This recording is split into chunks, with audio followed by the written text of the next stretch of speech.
Well, hello everyone, this is Mark Milam, your mortgage professional. Let's talk construction and renovation loans in Atlanta. It's springtime, the sun's out, things are warming up, and we're seeing homeowners and home buyers alike that are opting for construction and renovation financing. If you're a homeowner, maybe you want to finish out the basement, you want to put in a pool, a second level on the home, you want to take that groovy 1970s kitchen you've got and turn it into a 2018 kitchen. Seeing a lot of activity there.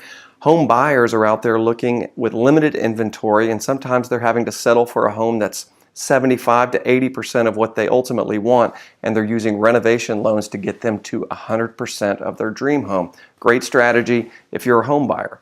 But there are some things you need to know if you're thinking about going down this path of construction and renovation financing. Number one, if you are a home buyer and you have gone under contract, you are probably too late to begin the contractor vetting process. Contractors are in high demand right now in Atlanta, so you need to start as early as possible interviewing contractors to determine who you want to work with.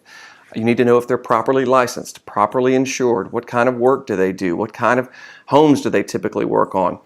All of that stuff can be done by us. If you want to vet some builders through and make sure they're approved, by all means send us their contact information. We'll be happy to take care of all of the licensing and the insuring and making sure that you're with a quality contractor.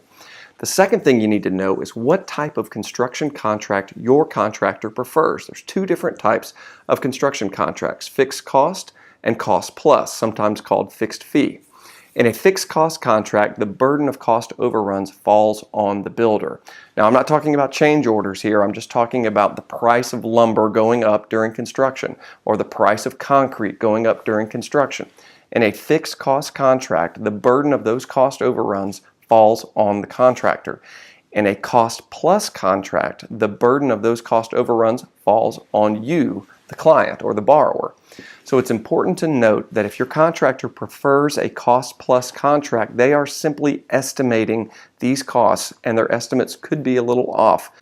In those cases, we like to build in a 10% contingency reserve to your overall contract to build, and if you never draw that money out, you never pay interest on it, and it won't roll into your permanent financing. But we'd rather you have it and not need it than need it and not have it.